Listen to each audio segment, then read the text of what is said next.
حضور میرا آپ نے پچھلے خطبے میں آپ نے نماز کے بارے میں تھوڑا بتایا تھا. ابھی تھوڑا تھا وہ اس تھوڑے پہ عمل کر لو بہت ہو جائے گا انشاءاللہ. حضور وہ نماز کے بارے سے یہ سوال تھا کہ جب نماز آپ پڑھ رہے ہیں امام کے پیچھے مقتدی جو پڑھ رہے ہیں نماز اور سورہ فاتحہ کے بعد آپ سورہ فاتحہ پہ آپ مقتدی جو ہوتے ہیں وہ رک جاتے ہیں اور امام جو اگلی صورت پڑھنے لگ جاتا ہے تو ہر ایک کو صورت ہر ایک نہیں آتی جی بعض بڑی بڑی لمبی صورتیں پڑھتے ہیں امام. میں تو وہی ریپیٹ کرتا ہوں تاکہ ایک آہستہ آہستہ اشاروں کو یاد ہی ہو جائیں. تو وہ اس کی ضروری نہیں پڑھنے کی, لیکن سورہ فاتحہ جو ہے اس کا پڑھنے کا ہے کہ امام کے پیچھے پڑھنی چاہیے. لیکن اگر پیچھے امام کی ڈرائی جائے تو اس میں کوئی منع تو نہیں ہے بات؟ یہی تو میں نے بات بتائی تھی خطبے میں. سنا کیا تھا تم نے حضرت جو خلف امام جب لفظ استعمال کیا تھا نا میں نے, مجھے نہیں پتا, تم لوگ تھوڑا سا انگلش ترجمہ بھی سن لیا کرو بعد میں, کیونکہ اس کا خلف کا مطلب یہی کہ اس کے پیچھے دہراؤ. خلف امام کا مطلب ہے کہ امام کے پیچھے پڑھو. اس لیے میں نے یہ کہا تھا کہ امام اگر بہت تیز پڑھنے والا ہے تو پھر جتنی آیتیں پڑھی جاتی ہیں پڑھ لو, لیکن سنت تو پوری ہو جائے نا, مطلب ہے کہ ہدایت تو پوری ہو جائے نا. اور عموماً یہی چاہیے کہ امام آہستہ آہستہ پڑھے تاکہ انسان دہراتا جائے. میں تو ویسے ہی اتنی آہستہ پڑھتا ہوں کہ میرا خیال ہے تم 2 دفعہ دہرا سکتے ہو. تو خلف امام سورہ فاتحہ پڑھنے کا مطلب یہی ہے کہ اس کے پیچھے سورہ فاتحہ پڑھنی چاہیے.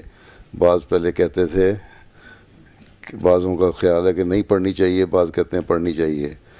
حضرت یہی میں نے پھر واقعہ پیش کیا تھا حضرت مسیح موعود علیہ الصلوۃ والسلام کا کہ آپ نے حضرت خلیفہ اول کو پھر کہا مولوی صاحب تلاش کریں. انہوں نے کہا جی اس میں 2 رائے ہیں, کچھ کہتے ہیں پڑھو, کوئی کہتے ہیں نہ پڑھو. تو آپ نے کہا کہ میرا جو رائے ہے وہ یہی ہے, ایک بار آپ تلاش کریں. تو اس بارے میں نے کہا تھا یا ہاتھ باندھنے پہ کہا تھا؟ ہاتھ باندھنے جو شیخین کی, جی ہاتھ باندھنے سے. اچھا ٹھیک ہے, وہ ہاتھ باندھنے پہ تھا. لیکن چلو اتفاق سے جو شیخین کی بات ہوگی تو شیخین میں نے حضرت عمر اور حضرت ابوبکر کو کہا تھا, وہ بھی کہلائے جاتے ہیں. لیکن حدیثوں میں جو شیخین کہلاتے ہیں نا وہ امام بخاری اور مسلم ان دونوں کو کہتے ہیں. دونوں کی اکٹھی رائے ہو جائے تو کہتے ہیں شیخین کی رائے ہوگی. اچھا بہرحال اس میں حضرت مسیح علیہ السلام کا یہ طریقہ رائے آپ نے فرمایا کہ یہ پڑھنی چاہیے اور یہ ضروری ہے. ٹھیک ہے.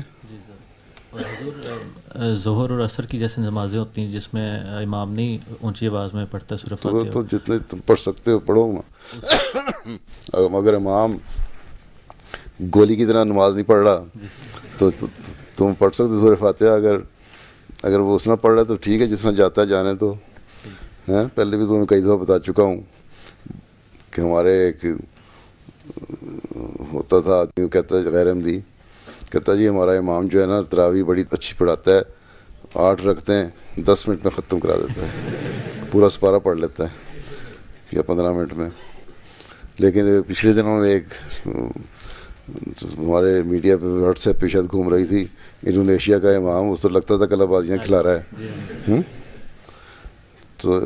تو مذاق ہے نا قرآن شریف کے ساتھ. لیکن جتنا پڑھ سکو پڑھ لینا چاہیے. ٹھیک ہے, رام نام سے پڑھ تو زیادہ اچھی بات ہے.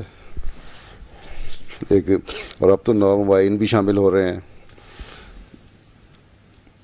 اور ان کو پتہ بھی نہیں ہے, اس لیے ان کے لیے بہتر ہے سہولت کے لیے کیا جائے. مجھے یاد ہے ایک دفعہ ایک امریکن کانورٹ آیا, نومبائن نیا امریکن تھا, کہتا ہے کہ باقی سارے اماموں کے پیچھے میں نماز پڑھی ہے, میں مشکل سے نہ رکوع میں سبحان ربی العظیم کہہ سکتا ہوں, نہ سمع اللہ پوری پڑھ سکتا ہوں, لیکن تمہارے پیچھے نمازیں پڑھ کے میں نے کم از کم اچھی طرح پڑھ لیا.